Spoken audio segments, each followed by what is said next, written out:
विद्यार्थियों नमस्कार।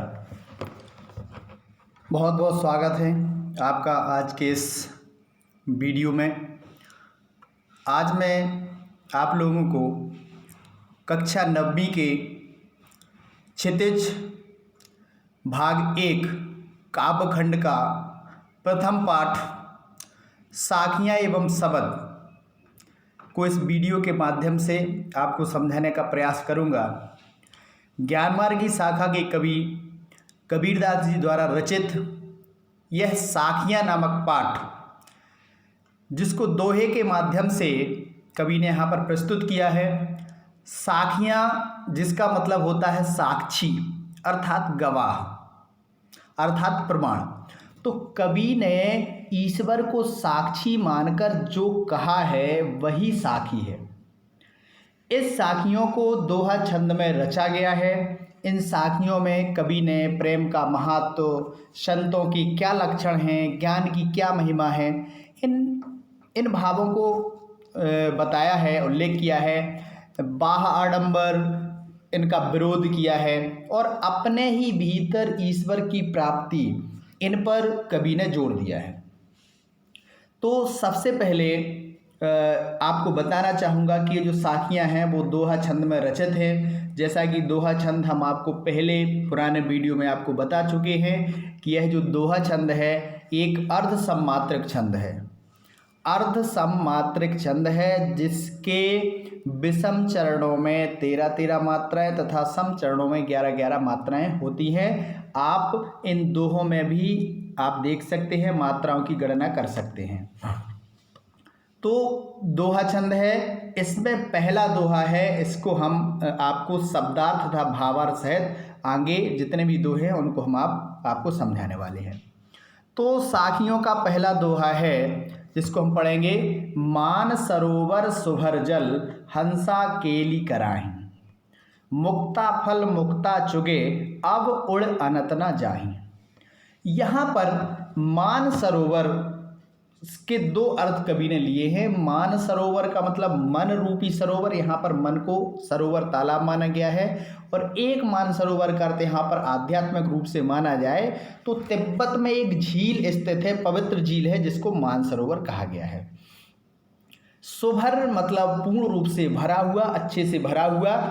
जल मतलब जल से, हंसा मतलब हंस, केली मतलब कीड़ा, कराही मतलब करते हैं, खेलना, मुक्ता फल मतलब मोती रूपी फल, अन्नत मतलब अन्यत्र, ना मतलब नहीं, जाही मतलब जाना चाहते हैं, चुगे मतलब चुगते हैं, मुक्ता का मतलब मोती। तो कवि कहता है कि मन रूपी सरोवर आनंद रूपी जल से भरा हुआ है। मन रूपी जो हमारा सरोवर है वो आनंद रूपी जल से भरा हुआ है और इस आनंद रूपी जल में हमारी आत्मा रूपी जो हंस है वो क्रीड़ा कर रहा है, खेल रहा है। मन रूपी सरोवर में आत्मा रूपी हंस क्रीड़ा करता है और वह इसमें आनंद रूपी मोतियों को चुगता रहता है। इसमें जो जीवात्मा रूपी हमारा हंस है वह हमारे सरोवर में आनंद के मोतियों को चुगता रहता है और वह इस सरोवर को छोड़कर और कहीं जाना नहीं चाहता है। वो सरोवर को छोड़कर अन्यत्र जाना नहीं चाहता है। ये हुआ पहले दोहे का अर्थ। चलिए अब हम दूसरे दोहे पर चलते हैं। ये दूसरा दोहा है। प्रेमी ढूंढत मैं फिरों प्रेमी मिले न कोई। ये देखिए, प्रेमी ढूंढत मैं फिरों प्रेमी मिले न कोई, प्रेमी को प्रेमी मिले सब विष अमृत होई।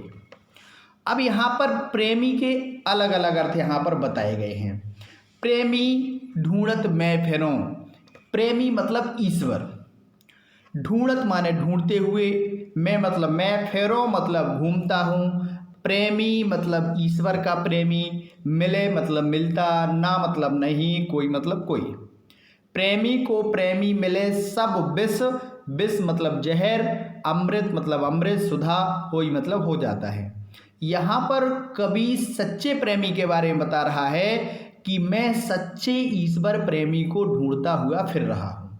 प्रेमी ढूंढत मैं फिरूं, मैं सच्चे ईश्वर प्रेमी को ढूंढता हुआ फिर रहा हूँ। प्रेमी मिले न कोई, लेकिन मुझे कोई भी सच्चा ईश्वर प्रेमी नहीं मिलता है। कवि कहता है कि जब सच्चे ईश्वर प्रेमी को, प्रेमी मतलब ईश्वर, मिल जाता है तो उसकी बुराइयों का जो विष है, उसकी अवगुणों का जो विष है, वो अच्छाइयों के अमृत में बदल जाता है, परिवर्तित हो जाता है। ये दूसरे दोहे का अर्थ है। चलिए हम आगे बढ़ते हैं, इसमें तीसरे दोहे का अर्थ हम लोग देखते हैं। आप देखेंगे यहाँ पर हस्ती, हस्ती चढ़िए ज्ञान को। हस्ती का मतलब है यहाँ पर हाथी, चढ़िए मतलब सवारी करना, ज्ञान मतलब ज्ञान की, सहज माने आसानी से, शांतिपूर्वक, सहजता से।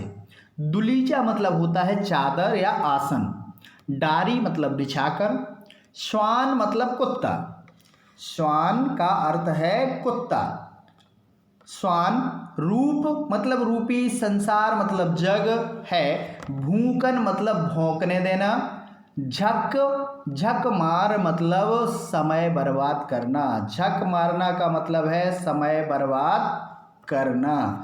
तो विद्यार्थियों, कवि इसमें ज्ञान के महत्व को बताते हुए कहते हैं कि हमें सहजता का प्रयोग करते हुए, ज्ञान मार्गी कवि जो कबीरदास जी थे वो ज्ञान मार्गी थे, वो ज्ञान पर ज़्यादा बल देते थे। उनका मानना था कि सहज समाधि का दुलीचा बिछा करके ज्ञान के हाथी की सवारी करना चाहिए। हमें सहजता, बिल्कुल आसानी से, सहजता के साथ ज्ञान रूपी हाथी की सवारी करना चाहिए।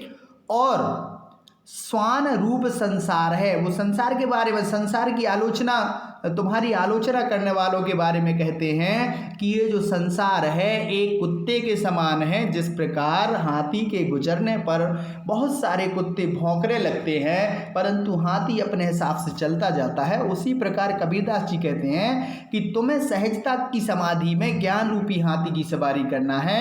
ये जो संसार है वो श्वान के समान है, कुत्ते के समान है, इसको अपना समय बर्बाद करने दो और अनर्गल बातें इसको करने दीजिए, इसको भौंकने दो, इसको अपना समय बर्बाद करने दो। ये इस दोहे का अर्थ है। चलिए हम लोग अगले दोहे पर चलते हैं। अगला दोहा है, पखा पखी के कारणे सब जग रहा भुलान। पखा पखी के कारणे सब जग रहा भुलान। पखा पखी मतलब पक्ष और विपक्ष, कारणे मतलब कारण, सब मतलब सब, जग माने संसार, भुलान मतलब भुलाना। निरपक्ष मतलब निष्पक्ष, निरपक्ष मतलब निष्पक्ष, होई मतलब होकर, हरि मतलब ईश्वर, भजे मतलब भजन करना, सोई मतलब वही, संत मतलब संत, सज्जन, सुजान मतलब ज्ञानी। अब कवि यहाँ पर धर्म और जाति के आडंबरों का विरोध करते हुए कहते हैं कि पक्ष और विपक्ष के चक्कर में, हिंदू और मुस्लिम के चक्कर में सारा संसार अपने मूल उद्देश्य मतलब ईश्वर को भुलाता जा रहा है। पक्ष विपक्ष के चक्कर में संसार अपने मुख्य उद्देश्य को भुलाता जा रहा है। कबीरदास जी कहते हैं कि निरपक्ष होई के हरि भजे। जो व्यक्ति निष्पक्षता के साथ धर्म और जाति के बंधन से ऊपर उठकर पक्ष और विपक्ष में ना पड़ करके जो केवल ईश्वर का भजन करता है, वही संसार में सच्चा संत या सच्चा ज्ञानी व्यक्ति कहलाता है।